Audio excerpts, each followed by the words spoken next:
हर हर महादेव, हर हर महादेव। जय शिव शंभू।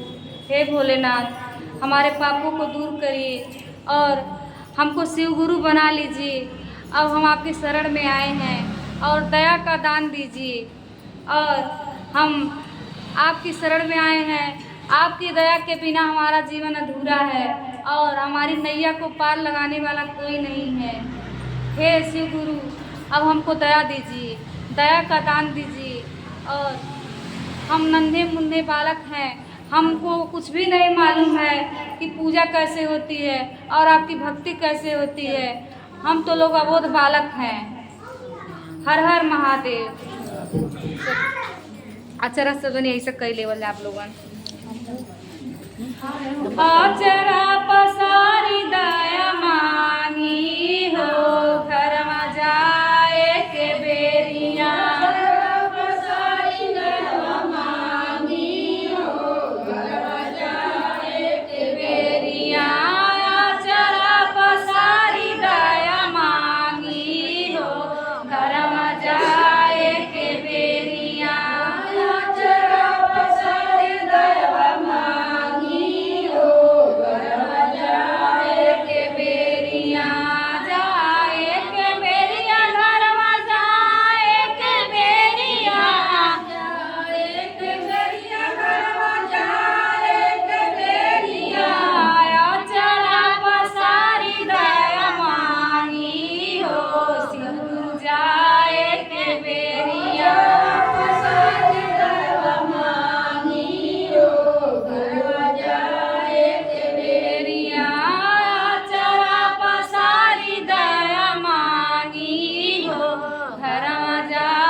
हर हर महादेव। ओम नमः शिवाय, ओम नमः शिवाय। हे शिव जी, हम आपके चरणों में प्रणाम करते हैं और हमारे प्रणाम को स्वीकार करिए, हमारे भूल चूक को क्षमा करिए। हे शिव गुरु, आप बड़े ही दयालु हैं। ओम पार्वती पते, हर हर महादेव। आका उल्टी करल हो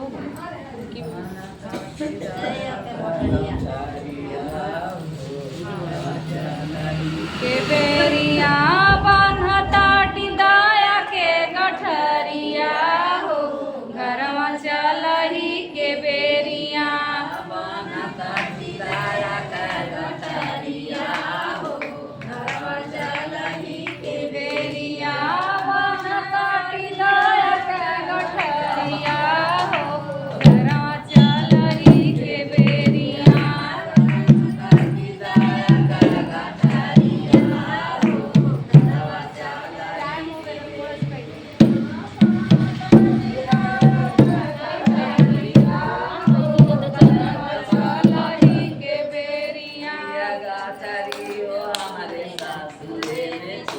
है